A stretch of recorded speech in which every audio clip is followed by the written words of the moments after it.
Okay, hey, welcome to another episode of On the Wrist from Off the Cuff. Today we have a channel first. We have a Phoibos for review. A little bit about them. They were founded back in 2016.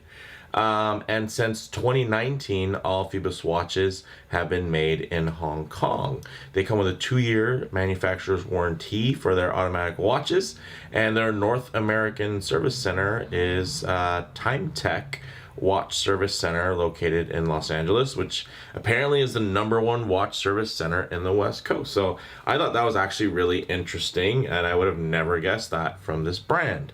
Now, the type of watch it is an everyday watch. Some key common characteristics and design language when you're looking for a watch which can be worn every single day. Of course, you're going to want that versatile blend of sporty and dressy attributes. Now, this is their Nebula model, which is a combination of functionality and style for underwater adventures and everyday wear. The nice thing is it comes in relatively affordable at only $390 direct. So, I've heard a lot of cool things about Phoibos, and I'm really happy to finally have one on the channel. So big thumbs up and shout out to Phoibos for sending this watch over for me to check out, because honestly, I've heard so many good things. I feel like I need to know what all the hype was about, and this is a really cool model, I guess, to kind of introduce me to the brand, and I'm happy to introduce this to you guys. So with all that said, let's go ahead, zoom the camera out, get this piece in hand, and take a closer look. All right, guys, as you can see, pretty standard layout in that kind of, you know, you got this very familiar shapes, familiar feature sets, but really it's just kind of a blend of a lot of different elements, which I can appreciate. But in terms of the scale, it actually is quite nice. And I think that's more, I'd say, objective than subjective. Like, this is a sweet spot. It's 40 millimeters with an 11 millimeter thickness, 46 millimeters lug to lug, and it's made out of 316L stainless steel. It has a flat sapphire with inner AR coating. It has a very nice screw down crown, as you can see there, nicely signed. The bezel is fixed and fully brushed. This thing's cool, man. It has a Miyota 9015, and honestly, I feel like when I was just like kind of surprised, honestly, for the price. I would think this is more in kind of NH 35 category, but the fact that they've got a Miyota movement in it, I think that's awesome. So when we get into some of the details here, as we can kind of get it a little bit closer to the lens, it has this really cool textured kind of blue turquoise dial. It has these applied indices and polish hands, not really, I guess not really applied, more like sandwiched. They do have some applied lume markers on there, those little pips all the way around every 5 minutes, or should I say every hour, which I think is very, very nice. So those are a bit of the applied side. And then, of course, the hands are really nice. They're actually a bit reminiscent of, say, something like a Nautilus, right? I think that's pretty cool. Yeah, it actually has a really cool mixture of lume using BGW9 and old radium, and it's in like 15 layers. So when we get to the low light transition and lume shots, you're gonna be really excited about this. Also, the depth rating on here is 150 meters or 500 feet, which is more than enough, but really helps make this watch just feel like overly capable. Another nice thing here, and in terms of those kind of magic, that scale there, it also has great proportions. It has 20 millimeter lugs, and it has this really nice stainless steel Jubilee bracelet that tapers from 20 millimeters down to 18. You do have this nicely done, milled, and signed push button clasp there, and it does have 3 micro adjusts available, so that is very nice.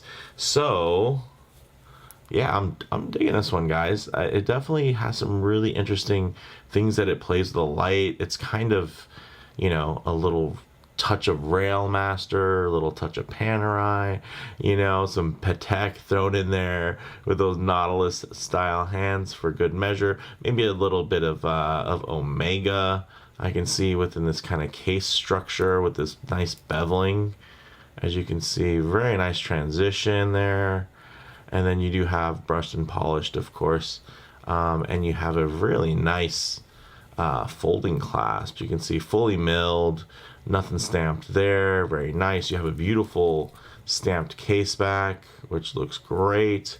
So yeah, this thing is awesome. Let's go ahead, get it on the wrist and see how it wears. All right, guys, as you can see on my 7¼ inches, this thing wears really well.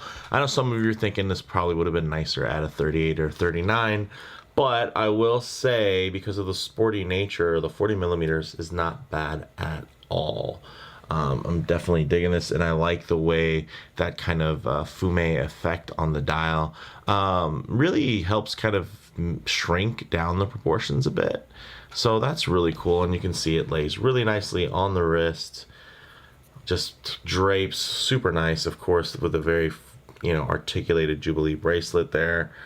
Really beautiful, and I think it's pretty handsome. It just has a nice flow to it, which I can absolutely appreciate. And you can see that it rides nice and flat on the wrist, guys.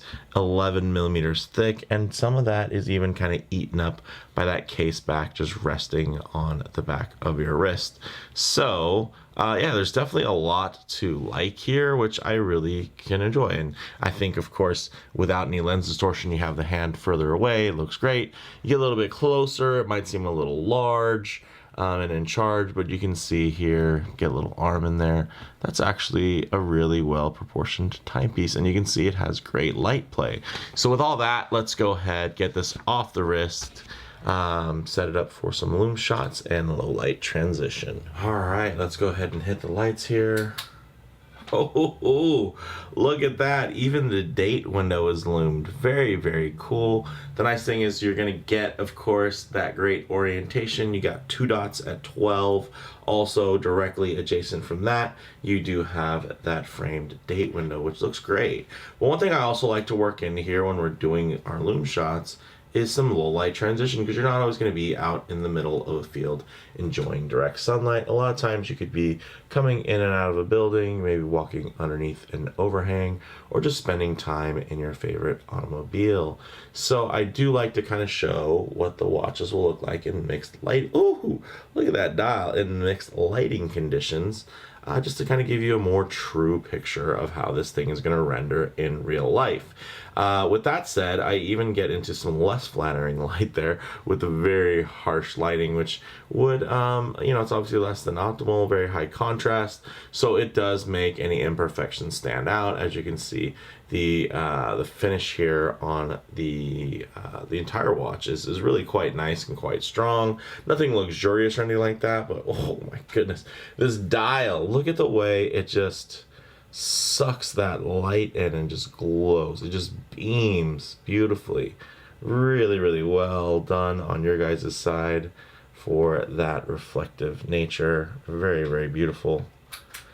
Okay, so closing thoughts on this bad boy.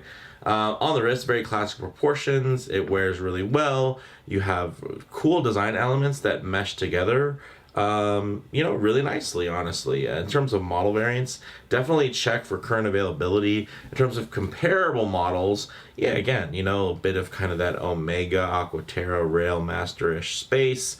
But of course, you're getting some Rolex, kind of that Datejust mashup with just a touch of Panerai and Patek Philippe Nautilus, sorry about that, sprinkled in for really just good measure, and all of it for under $400. Come on, guys, bottom line on this one, yes, there are other options out there, some less derivative, normally costing more, and others costing less, but being more direct homages. So this hits a bit of a sweet spot. But let me know what you guys think in the comments below. If you like the video, please do hit like. And if you haven't already, please subscribe for more content just like this. Thanks, guys.